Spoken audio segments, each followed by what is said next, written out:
This is Astrid with Kanen Coffee. I have this rocket Cinquantotto, and it had a leak from the pump, or the connector that goes to the pump. I replaced that and sealed it up. As you can see, there's no leaking under the machine, especially when I engage the pump.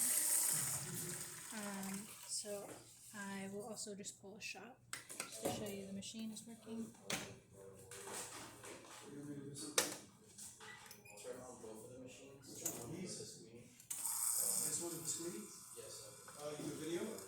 Okay. Okay.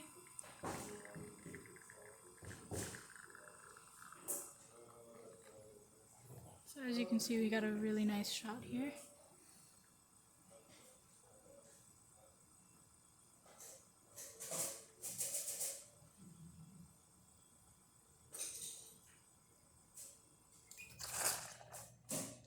Alright, there it is, and the steam,